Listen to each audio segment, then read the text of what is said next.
Olá, pessoal! Hoje eu tenho o prazer de estar aqui recebendo para um bate-papo descontraído o meu colega de profissão e amigo, uma pessoa que eu admiro muito, o doutor Alexandre Martins. Muito obrigado pela presença, querido colega. O doutor Alexandre foi a primeira pessoa aqui na área jurídica, advogado, que me recebeu, que me estendeu a mão. Então, eu sou muito grata a ele. E agora eu vou deixar ele falar um pouquinho dele, se apresente, meu querido colega.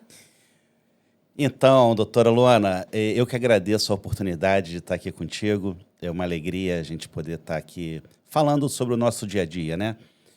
Vamos falar aqui sobre questões jurídicas, como você falou, eu sou advogado no Brasil, me formei no Rio de Janeiro, advogo aqui em Portugal desde 2017 e a gente tem atuado tanto na área civil, família, criminal e realmente quando a gente se conheceu houve uma interação muito boa, tínhamos um caso em comum, pegamos um caso em comum e foi o primeiro caso que nós trabalhamos no tribunal e graças a Deus deu muito certo e virou uma parceria, né?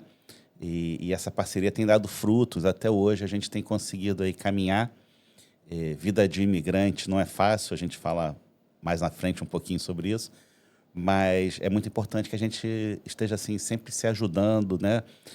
Somos da mesma profissão, viemos do mesmo país, passamos a mesma realidade aqui em Portugal como imigrantes. Então tem sido um tempo muito bom, um tempo de aprendizado, um tempo de crescimento e o mais importante e o mais bonito na nossa profissão, né, doutora Luana? A gente ajuda famílias, ajuda pessoas a realizarem sonhos, realizarem projetos, conquistarem coisas. Então, é muito gratificante essa nossa profissão e muito gratificante estar aqui participando com você aqui desse bate-papo. Imagina, prazer é todo meu. Exatamente. A vida do imigrante, ela por si só já é um desafio diário. Eu costumo dizer que imigrar é nascer novamente, né? Você conhece uma cultura diferente, às vezes um clima diferente. Enfim, é nascer novamente. E é preciso ter muita paciência, porque se tem algo que eu digo que vai acontecer numa imigração, são percalços, são imprevistos. E aí a pessoa tem que estar com a mente preparada, com o psicológico pronto, sabendo que passando essa fase, depois tudo vai entrar no eixo e as coisas vão dar certo. É preciso paciência. Muita gente desiste porque não se prepara e aí fica desesperado e retorna. Eu sou imigrante pela terceira vez. Minha primeira imigração eu tinha 17 anos, aqui em Portugal, menor de idade.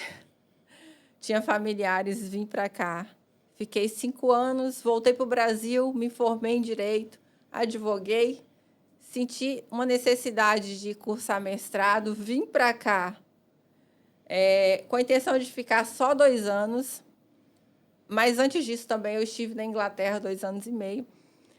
E aí comecei a advogar e, como sempre, a advocacia, que é algo que é uma paixão, É verdade. além de ser minha profissão, é uma paixão. Fui ficando, as coisas foram acontecendo, graças a Deus. Hoje temos aí uma cartela de clientes, pessoas que confiam no nosso trabalho. Então, recapitulando, vida de imigrante não é fácil. Eu passei muitos percalços, inclusive falta de dinheiro, até mesmo para alimentação. Só que eu sou uma pessoa muito resiliente. E eu nunca pensei em desistir. Eu sou uma pessoa que tem comigo que eu só desisto. Aliás, eu não desisto. Eu só termino quando acaba. Então, não é fácil a vida de imigrante, mas hoje eu sou muito feliz com a vida, minha vida pessoal e com a vida profissional, na qual eu lutei para conquistar, não é fácil. Estou concluindo o meu mestrado em Ciências Jurídicas Internacionais. Já estou no final, falta somente a defesa da tese. Então, a vida de imigrante é isso. E é muito gratificante poder ajudar pessoas que estão passando pelo que eu passei. Então, eu já sei o passo a passo e é gratificante poder ajudar essas pessoas. O interessante é exatamente isso, né? A gente passou, temos essa experiência, temos essa vivência, então podemos ajudar melhor aquele que quer vir para Portugal. O ideal hoje é que a pessoa faça um planejamento para poder vir para Portugal, porque, como a gente vai falar aqui, a manifestação de interesse hoje em dia não é mais possível, era algo que deveria ser uma exceção. A pessoa vem como turista do Brasil, não precisa de visto, e por algum motivo deseja ficar, então ela faria uma manifestação de interesse, pagaria uma multa por conta disso e conseguia se legalizar. Mas, infelizmente, isso que deveria ser a exceção passou a ser a regra. Tanto que hoje nós temos aí mais de 400 mil processos de manifestação de interesse parados na AIMA, antigo CEF. E isso atrasa muito a vida do imigrante. Então, a pessoa hoje que quer vir para o Brasil, ela não consegue mais fazer esse trajeto. Então, ela tem que vir através de visto. Então, eu queria que a gente falasse um pouco, já que é uma área da sua especialidade, a gente falasse um pouco das possibilidades de visto, os tipos de visto, para quem você recomenda qual tipo de visto, o tempo que demora, mais ou menos, que em Portugal, prazo, a gente tem sempre que estar com o pé atrás, porque nada aqui é tão garantido assim. Mas você podia estar falando, doutora, um pouquinho sobre essa questão do visto. Vamos falar primeiro para o brasileiro que está no Brasil querendo vir para cá. Ele teve a notícia de que a manifestação de interesse acabou, de repente não sabe nem direito o que é isso, mas ele tem um sonho de vir para Portugal. Ainda é possível? Se sim, como fazer? Com certeza, com certeza. Portugal oferece diversas possibilidades de vistos. Hoje, o mais procurado é o visto de procura de trabalho. É um visto no qual a pessoa segue uma série de requisitos, mas não precisa ter, a princípio, um contrato de trabalho para vir. O visto é exatamente para ela procurar um trabalho com contrato. Atenção que muitas pessoas confundem, que podem chegar com esse visto, abrir uma atividade e assim poder comparecer à AIMA. E não é assim, é realmente para um trabalho subordinado. Então, ou seja, a pessoa tem que vir para trabalhar para alguém, ser contratada para trabalhar para alguém. Ela não pode vir e virar empresária. Não, não pode. Isso aí é um outro tipo de visto. Então, a pessoa envia todo o rol de documentos. Existe a empresa chamada VFS Global, no Brasil, que trata esses documentos. Tem uma série de formulários para serem preenchidos, meios de subsistência. Enfim, e você dá assessoria nessa parte toda? Dou assessoria nessa parte toda. Tendo toda a documentação reunida, com a nossa assessoria, nós orientamos tudo. Esses documentos são enviados para a VFS trata e envia para o consulado. Após a análise, que hoje aumentou muito a demanda, antes levava uma média de 40 a 60 dias, hoje nós estamos calculando aí 90 dias para esse visto ser deferido. Sendo deferido, a pessoa recebe o passaporte em casa com o visto e já está apto para vir para Portugal. Então, esse é um visto muito procurado. O visto D7, que é um visto para quem tem rendimentos próprios, pessoas aposentadas, quem tem renda passiva. Por exemplo, Luana, eu tenho um imóvel no Brasil e tenho 2, 3 imóveis no Brasil. Esses imóveis estão alugados e eu recebo esses aluguéis. Mas eu não sou aposentado. Eu posso pedir esse visto? Pode pedir esse visto. Desde que você comprove que você ofere mensalmente, no mínimo, um salário mínimo português com renda passiva, que no caso aluguel é uma renda passiva, você consegue aplicar para esse visto D7, também chamado de visto de rendimentos próprios. Outro exemplo, eu tenho uma cliente que recebe uma pensão alimentícia que dá pouco mais que um salário mínimo português. Também é possível. Fizemos essa aplicação e essa pessoa veio com visto D7. Ah, interessante. E a pessoa que, por exemplo, quer vir fazer como você está concluindo o teu mestrado, parabéns. Obrigada. Apesar de toda a dificuldade, doutora. A pessoa que quer vir para estudar, também existe essa possibilidade? Sim, existe. É também outro visto muito solicitado, que é o visto de estudo. Mas, nesse caso, a pessoa tem que comprovar meio de subsistência. Por exemplo, os pais apresentam declaração de imposto de renda, mas enviando toda a documentação para a VFS, posteriormente para o consulado, existe essa possibilidade. Esse visto também é deferido, inclusive é um dos vistos que tem prioridade no tratamento, por ser visto de estudo, porque há prazos, não é? Para Começar as aulas, né? começar as aulas, sim. E aí, a pessoa conseguiu o visto, chegou em Portugal, no seu passaporte está colado aquela folhinha do visto. Está com a vida resolvida, não precisa fazer mais nada, é só alegria. Olha, houve um período que sim.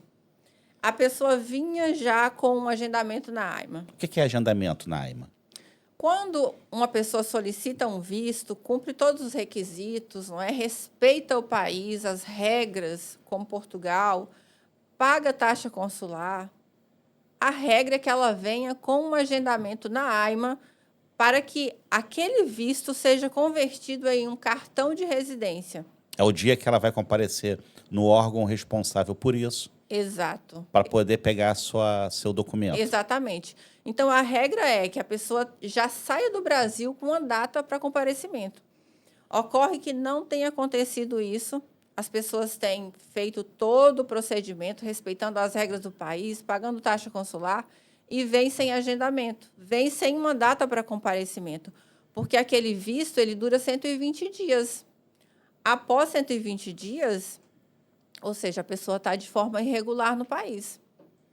O que tem acontecido, que não deveria ser, né? A regra é que tenha um agendamento, é que as pessoas vêm sem vaga.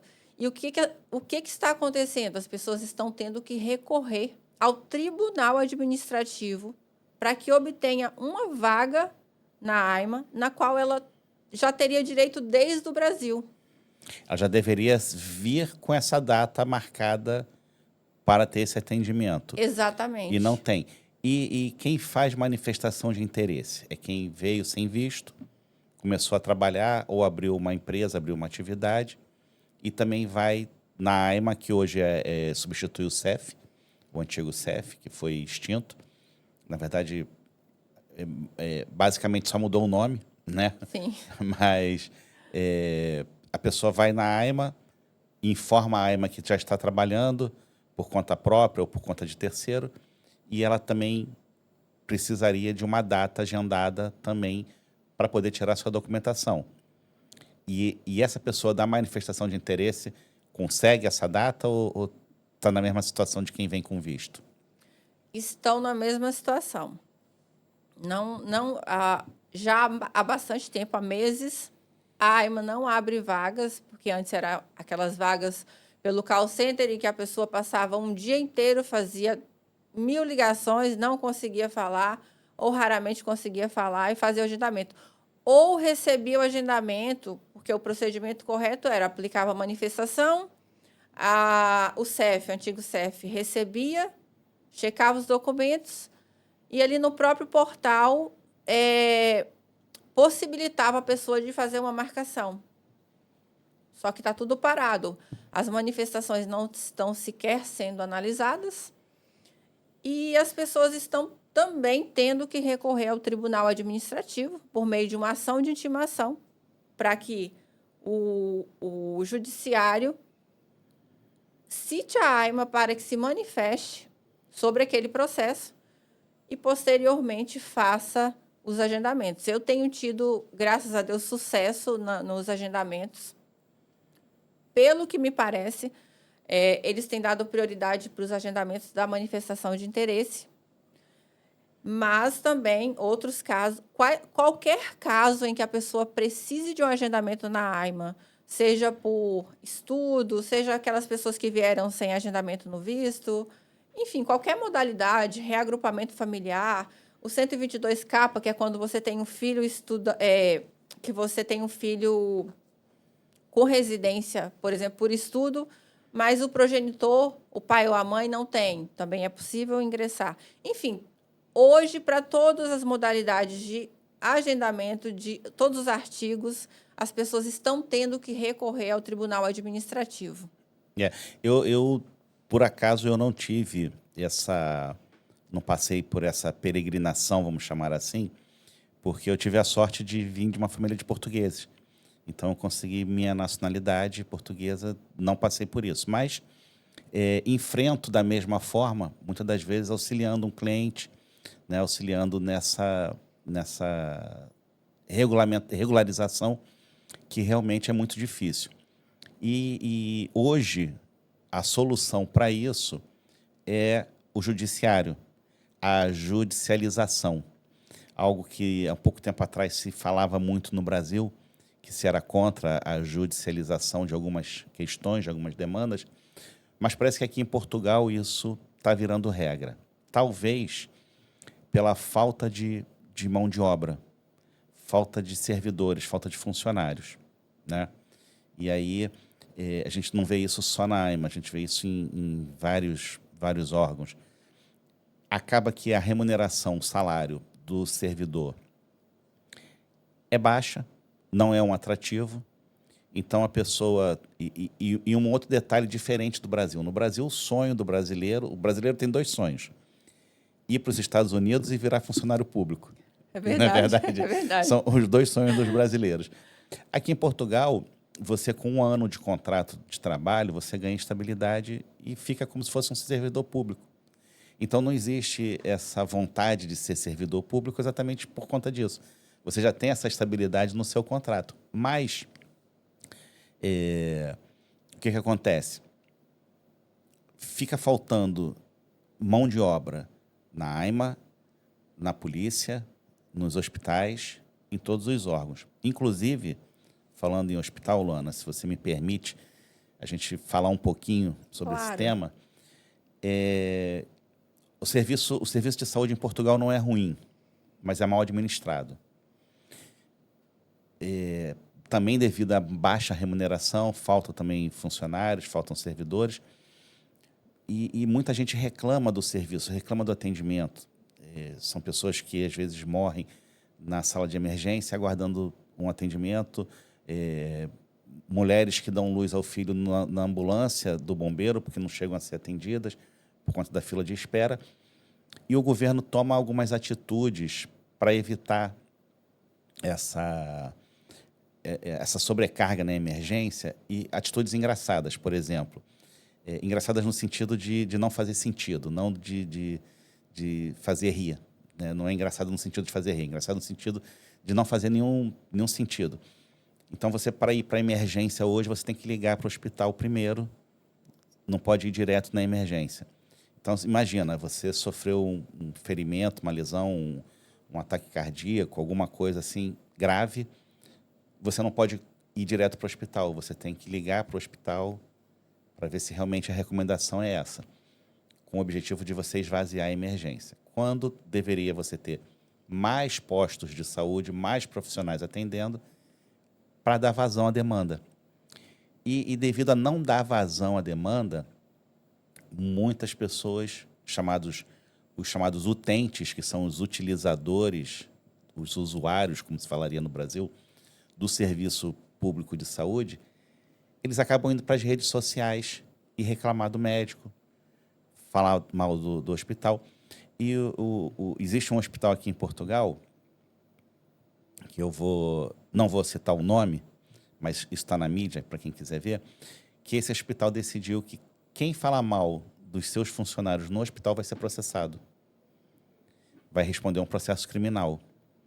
Então, assim, como advogado, eu me sinto no dever de me pronunciar sobre essa questão. E aí eu falo com você que está nos assistindo, se você ou alguém que você conheça, algum familiar seu, não teve um atendimento adequado no hospital, não teve um atendimento como deve ser, no caso de urgência, porque a saúde é um direito fundamental. Exato, né? Isso está previsto na Constituição Federal, é dever do Estado, o direito do cidadão. Está garantido na Declaração dos Direitos Humanos, né, que Portugal é signatária. Então, se você não teve um atendimento adequado, não vá para a rede social falar mal do médico, não vá para a rede social falar mal do hospital. Procure um advogado. Procure um advogado, porque você tem direito ali não só a garantia do seu tratamento, do seu atendimento, a continuidade do seu tratamento, como também, se for o caso, uma indemnização. No Brasil seria indenização, mas aqui em Portugal se fala indemnização. Exato. Né? Ou seja, você tem direito a receber um valor por conta de um atendimento que teve um erro, teve ali um mau atendimento que causou uma sequela, que causou até a morte de um familiar. Então, abrindo só um parênteses, não é o tema aqui do nosso podcast, mas estamos falando do Serviço Público de Portugal, Sim, do modo estamos geral. falando de um modo geral. Acho Né? que é muito pertinente, sim, esse tema aqui. Então, se você sofreu alguma questão devido ao não atendimento ou mau atendimento no hospital, não vá na rede social reclamar. Procura um advogado. Mas voltando então para a AIMA.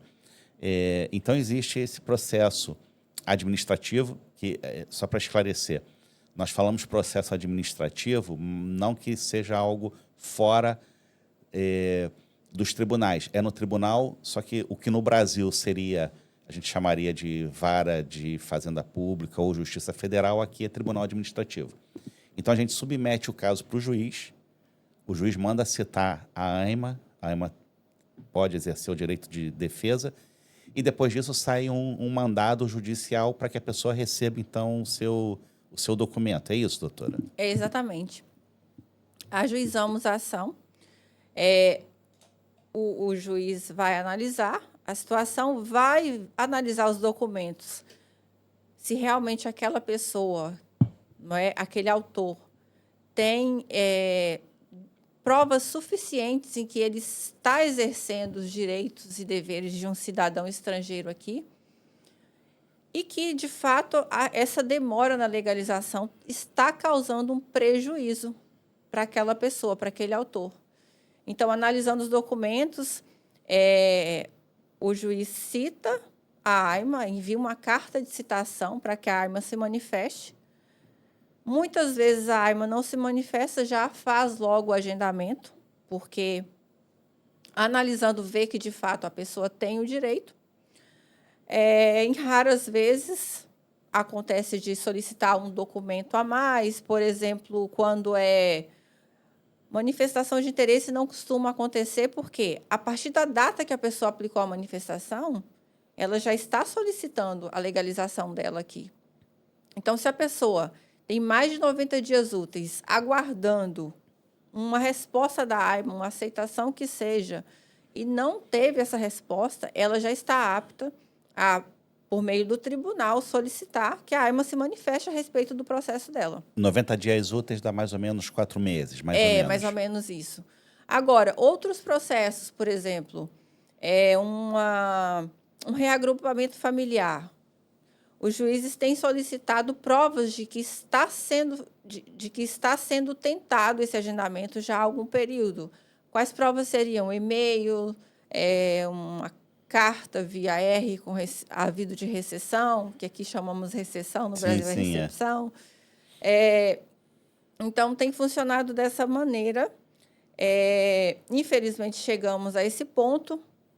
Algo que eu queria assim, até expressar uma indignação é que a AIMA, ao invés de contratar operacional pessoas para tratarem desses processos, fazerem agendamentos, coletar digitais, fotos, o que é necessário para um cartão padrão europeu, a AIMA contratou um escritório de advocacia com investimento de 200 mil euros para fazer as defesas desses processos. O que eu não vejo muito sentido, não é? Eu vejo que faria sentido se a AIMA aumentasse o número de funcionários e aí conseguisse legalizar todo esse pessoal que tem, de fato, direito. Porque quando eu ajuizo uma ação, eu analiso o histórico do meu cliente. Certo. Ele tem contribuição na Segurança Social, ele está regular com as finanças, ele está regular com a Segurança Social. Então, ele tem direito. Ele está há mais de 90 dias aguardando manifestação. Então, Não vejo muito sentido. Foi o que o colega falou. Aqui em Portugal não se contrata funcionários públicos. Você vai a uma loja das finanças ou loja de cidadão, segurança social, você vê que os funcionários estão cansados, sobrecarregados. Você vai à AIMA, vê que os funcionários estão também da mesma maneira, sobrecarregados, muitas vezes perdidos, nem eles mesmos sabem quais os procedimentos tomar. Eu me lembro assim que houve o final do CEF e o início da AIMA, o sistema não se comunicava. Então, o funcionário da AIMA não conseguia acessar um dado que estava no CEF, no antigo CEF, que ele dizia que o sistema ainda não funcionava e pedia que nós mandássemos e-mails para a informática. Falar, a informática que tem que resolver. Sim, Quer dizer, sim. uma questão interna, né? Na verdade, ainda continua assim. Se é um processo de manifestação de interesse, por exemplo, e eu vou à AIMA e quero solicitar alguma informação daquele processo, eles me dão um papelzinho com e-mail que é manifestação de interesse, @ só por aquele canal. O funcionário que está fisicamente ali na AIMA não tem acesso. Não Então, resolve. há um conflito ali de informações que não faz sentido nenhum, não é? Tendo em vista Verdade. que é o mesmo órgão. Então, infelizmente, estamos enfrentando essa situação. Então, caso você deseje vir para Portugal, porque aqui sim temos qualidade de vida, temos segurança, você pode andar nas ruas tranquilamente à noite, atender o seu celular. Venha de forma planejada. Nem que demore um ano, se planeje financeiramente, aplique um visto adequado. Existe um visto adequado para o seu caso, pode ter certeza disso. E também prepare o psicológico, porque eu costumo dizer que tem 2 fatores muito importantes, colega. É o fator psicológico e o financeiro. É lógico que a pessoa tem que se planejar financeiramente, porque as rendas estão muito caras, até mesmo o aluguel de um quarto, você tem que pagar 2 calções, mais a renda, isso vai dar mais de 1.000 euros. Mas também o fator psicológico, porque a pessoa tem que estar consciente de que é outra vida, é outra realidade, é outra cultura e outra coisa. Deixar o passado, deixar quem eu era para trás, o que eu tinha, e começar uma nova vida, porque sim, vai ser do zero, sabe? Então, esses 2 fatores eu considero muito importante. É interessante que, assim, no Brasil eu tinha contato com muitos portugueses, até na família, e então eu imaginava que a questão do trato, da alimentação, eu não teria nenhuma dificuldade. E a primeira vez que eu vim em Portugal, a primeira vez que eu vim foi como turista, eu vim em agosto. Então já começa por aí, né? Eu peguei o verão. Peguei como carioca, né? Sim. Carioca que adora o verão. Cheguei aqui e falei, poxa, dá para usar um chinelo havaiana, dá para usar uma camiseta sem manga, um short, que bom. E quando você vem como turista, o contato que você tem com Portugal, você não tem uma imersão cultural, porque tudo que é oferecido para o turista é o que menos tem de próximo de Portugal. Então, quando você é turista, você vai num restaurante, você é atendido por um nepalês, por um brasileiro, por um venezuelano, dificilmente por um português. É né? verdade. Quem faz a comida também não é um cozinheiro português. Enfim, você não tem esse contato com a cultura. E quando eu vim morar, eu cheguei aqui em fevereiro, frio. Falei, meu Deus, não é o mesmo país. O piloto errou. O que eu fiz da minha vida? O piloto errou, a gente não está em Portugal. Não é o Portugal que eu conheço. E eu ia no mercado, eu não entendia o que a caixa do mercado falava. Porque é engraçado que eles perguntam, né? Se você quer saco, que é a bolsa, né? Se você tem um cartão do mercado, que aqui é muito comum ter cartão de desconto. E se você queria botar o contribuinte, que é o CPF do Brasil. E eu não entendia nada. Ela fazia essas 3 perguntas e eu não conseguia responder. Eu falei, meu Deus, o que está havendo, né? Então, assim, existe realmente um período de adaptação, né? É claro que você vai deixar para trás muita coisa. Você vai deixar para trás familiares, você vai deixar para trás alguns hábitos, algumas rotinas que você tinha no Brasil. independente da região que você mora, que você morava. E Portugal é uma nova realidade, né? Como você falou, a parte financeira tem que ser pensada e a parte emocional também tem que ser pensada. E assim, é um investimento. Vir morar em Portugal é investimento. É como se você estivesse ali semeando alguma coisa. Quando você coloca uma semente na terra, você abre um buraco na terra e joga a semente, durante muito tempo você não vai ver nada. A semente está ali crescendo, ela começou a desenvolver, você está botando água, mas para você é como se aquilo não estivesse dando fruto nenhum. E em determinado momento, determinado dia, você vê uma pontinha, uma folhinha saindo da terra. E aí você já se anima, fala, poxa, vai nascer aqui minha árvore, vai realmente, né, Exatamente, é. brotar. E a vida do imigrante é assim, você vai passar um período que você não vai conhecer ninguém, que você não vai ter amizade, que você não vai ter contato com ninguém, você vai achar que todo mundo é muito grosso, você vai achar que tudo é muito corrido, até você se encaixar. E aí eu costumo falar, Luana, que assim, duas coisas que são duas dicas para quem vem para Portugal e não vem estudar, né? Se você não vai estudar, já fica mais difícil você ter um convívio.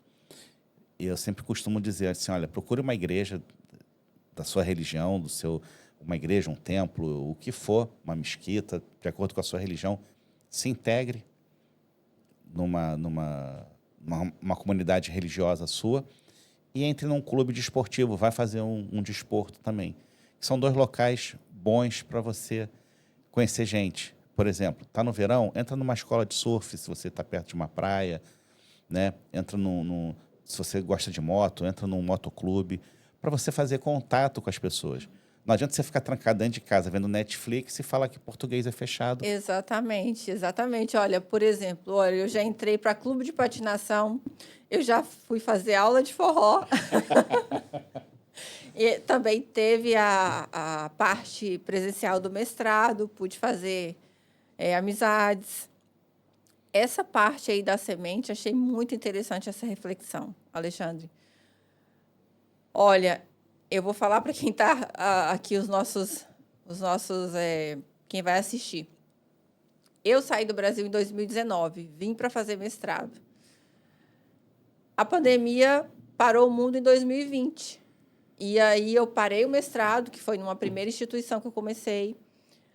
Fui para a Inglaterra, porque aqui não tinha a possibilidade de trabalhar, e lá eu tinha. Fiquei lá 2 anos e meio. Depois de 2 anos, isso dividindo casa com pessoas que eu não conhecia, que é algo muito complicado. Então, eu fiquei 2 anos e meio na Inglaterra, dividindo casa, morando em quarto.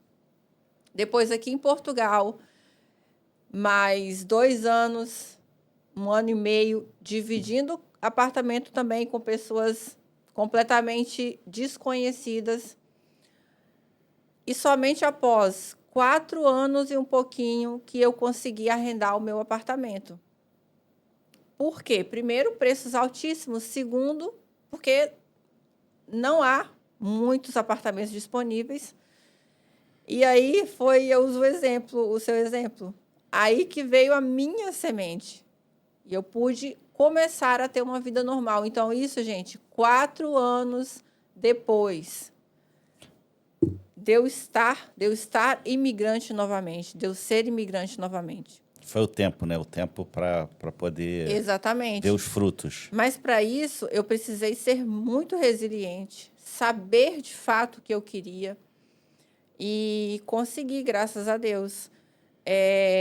Eu nunca pensei em desistir, nunca pensei em voltar para o Brasil, porque muitas pessoas, essa é o primeiro pensamento, né?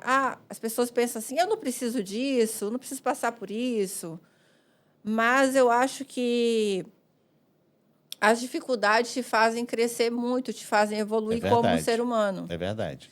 Eu tenho uma frase que é assim: antes de eu ser uma boa profissional, eu tenho que ser uma boa ser humano, um bom ser humano, não é?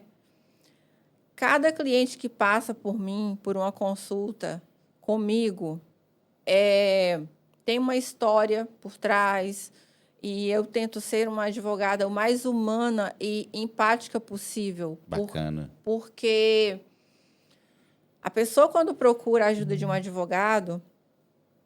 ela está, de fato, vendo uma esperança no final do túnel, assim como agora. Eu tive famílias que eu consegui já agendamento para todas por meio dessa ação judicial. E são pessoas que são muito gratas ao meu trabalho. E eu, da mesma forma, sou muito grata por ter essas pessoas na minha vida. Porque outra frase que eu tenho é que pessoas precisam de pessoas. Ninguém consegue viver isolado no mundo. Exatamente, exatamente. Não é? Então, a imigração é um processo, tem que ter paciência. E quem desiste, infelizmente, fica na metade do caminho. Mas o conselho que eu dou é não desista, seja persistente, porque Portugal, sim, de fato, tem qualidade de vida. Temos o melhor clima da Europa, eu diria, um dos melhores. É verdade, é verdade. É assim, para algumas pessoas, ficar no Brasil, tenho vários amigos que falam, olha, não saio do Brasil por nada. Se você está feliz no Brasil, ótimo. O Brasil também não pode esvaziar, são 220 milhões de pessoas. Exato. Mas não todo mundo sai, né? Então, assim, a natureza ia gostar, mas o objetivo não é esse. Mas a gente está falando aqui para quem tem um sonho, né? Se é o teu caso, você tem um sonho, você deseja, não se deixe vencer pelas dificuldades. Tem uma historinha, vou contar aqui bem rápido, eu não sei se o nosso tempo já está acabando aqui, mas tem uma historinha muito, muito interessante, que é uma corrida de sapo que teve na floresta. Foi uma corrida de sapo e vários sapos deram largada, aquela maratona, e no percurso, alguns sapos que estavam assistindo gritavam para os outros, olha, não segue não, porque tem cobra lá na frente, não segue não, porque tem um buraco, não segue não, porque tem um jacaré, não segue não, porque tem um ser humano que mata sapo. E isso foi desmotivando vários sapos, e vários sapos foram desistindo. E, no final, só um sapo chegou. Só um sapo concluiu, apesar de todas as palavras negativas que foram lançadas durante a corrida. E aí o repórter foi entrevistar o sapo e falou, seu sapo, por que apesar de todas as palavras negativas, o senhor concluiu a corrida e chegou em primeiro lugar? Aí o sapo falou assim, fala mais alto que eu sou surdo. Ou seja, não deu ouvido, né, aos outros. Sim. Muita gente fala assim, não, eu ouvi dizer que em Portugal é difícil, eu ouvi dizer que o português é preconceituoso, eu ouvi dizer que o português é isso, eu ouvi dizer que o português é aquilo, e de ouvir dizer, deixa de realizar um sonho. Então, que fique aí essa dica, né? Se você quer, se é o teu desejo imigrar, você vai ter que enfrentar essas dificuldades, crescer e se tornar uma pessoa diferente, né? Quando a gente volta no Brasil a passeio, o Brasil que a gente deixou não é mais o Brasil que a gente encontra e a gente também não é mais a pessoa que saiu, já é outra. Então, assim, é um crescimento, é uma mudança que realmente acontece. Mas, doutora, além da advocacia, se me permite, eu quero falar também de outras facetas minha, né? Eu sou também escritor, escrevo livro jurídico e tenho outras obras também, inclusive, Sim. Trouxe aqui um presente para você, né? Obrigada. Olha, acabei de receber Mindset, o sucesso começa na mente, do Alexandre Martins, doutor Alexandre Martins. O propósito, recebi, vou ter a maior honra de ler. Vão ser meus próximos livros de cabeceira, pode ter certeza. Ah, obrigado. Agradeço muito. Esse Mindset, esse que você mostrou primeiro, não sei se deu para o pessoal de casa ver, não sei se pegou a capa. Pegou? Esse livro aí fala exatamente da questão da mentalidade, da gente mudar a mentalidade. E eu acho que tem tudo a ver com o imigrante. Porque você tem que virar uma chave na sua mente, você tem que mudar a forma de pensar. Tem uma frase de Henry Ford. Henry Ford foi o fundador da Ford. Sim, gosto muito da história dele. Muito. Ele tem uma frase interessante que ele fala assim, ou você acha que pode, ou você acha que não pode. De qualquer forma, você está certo. Exatamente. Né? É o poder da nossa mente.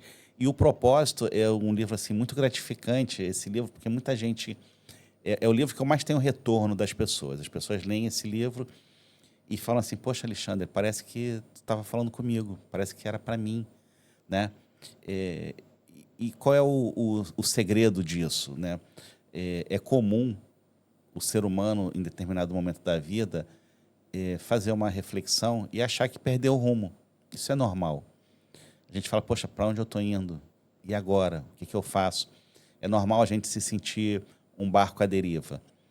E aí a gente precisa olhar para dentro e ver que realmente não estamos à deriva, que realmente nós temos um propósito, realmente nós temos um destino, temos um porto seguro e precisamos só esfriar a cabeça às vezes, precisamos só mudar o foco, mudar o lado que a gente está olhando e, se for o caso, ajustar as velas de acordo com o vento e chegar no nosso destino, né? Então, se alguém que está nos assistindo aí tiver interesse nesses livros, pode me procurar. A doutora Luana vai botar meu contato aí no vídeo. Pode me procurar, tanto para o livro como para palestras também, palestras em igrejas, empresas, em clubes. Também desenvolvo essas palestras aí motivacionais para as pessoas. E a doutora Luana, terminando o mestrado, também tem um projeto aí de entrar na área educacional, né? Vai também tá lecionando aí, não se sabe ainda Portugal, Brasil, online, presencial, mas tem esse projeto, né, doutora? Sim, sim, tenho esse projeto. Quando eu saí do Brasil para iniciar o mestrado, a ideia era, de fato, concluir em 2 anos e retornar para o Brasil, porque eu queria me tornar professora universitária, em paralelo continuar com o meu escritório, porque é algo que eu gosto muito. Mas a advocacia aqui em Portugal foi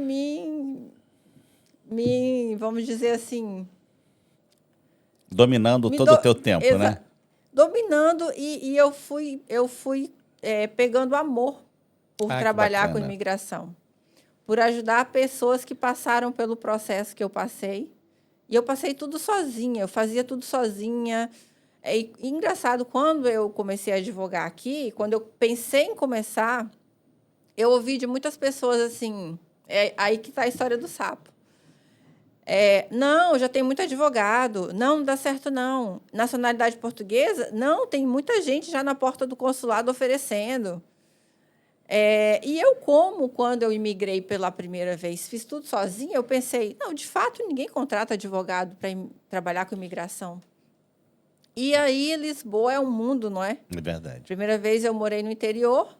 De fato, as pessoas tendem mais a resolver as coisas sozinhas. Mas em Lisboa as pessoas não querem perder tempo. Então, querem um advogado que resolva a vida e torne o processo mais rápido, não é? Mais ágil. E aí eu comecei a trabalhar numa empresa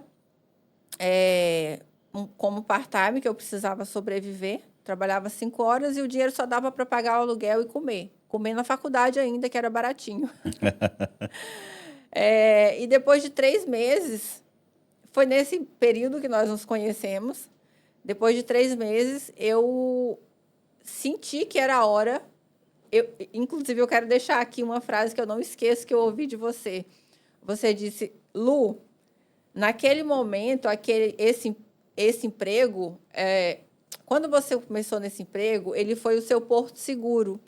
Hoje, ele está sendo uma âncora, porque eu ficava impedida de responder clientes, eu ficava... presa ali no trabalho, não podia fazer minhas diligências. E aí, em fevereiro de 2022,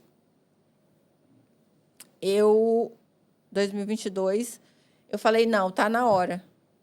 Aí eu pedi demissão, me dediquei exclusivamente à advocacia e Deus abriu as portas de uma maneira que eu sou tão grata, muito grata. Mas, então, foi essa a minha história aqui, como eu comecei a advocacia aqui. A princípio, a ideia era fazer o mestrado e voltar. Mas eu pretendo, sim, lecionar, não sei se será de forma online. Eu estou me especializando em Direito Internacional. É uma área que me abriu, assim, a mente para o que é o direito internacional, os tratados, os divórcios internacionais, partilhas, a competência de quem. Muito interessante. É muito interessante.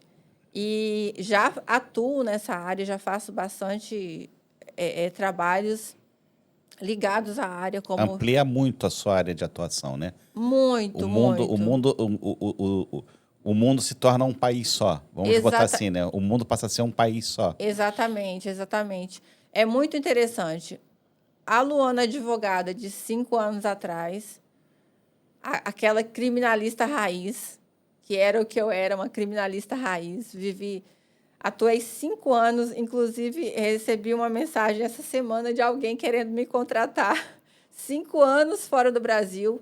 Então, eu sinto que eu deixei Um bom legado, um bom né? legado, combati um bom combate naquela área, porque em qualquer área que eu atue, eu vou atuar com o meu melhor, sabe? Eu falo com o cliente, esse caso agora é nosso, não é só seu, vou fazer o possível para que nós tenhamos êxito. Então, atuamos aí na área de imigração, na área de família internacional,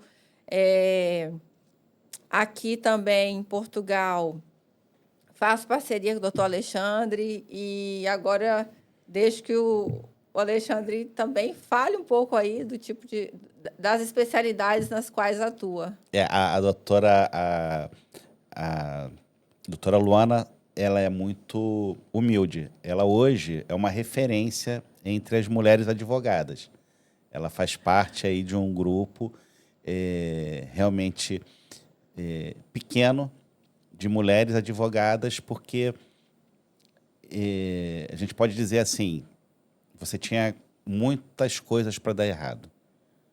É mulher, a gente sabe que infelizmente a vida para a mulher é mais difícil, né? Todo o preconceito que existe, todas as dificuldades.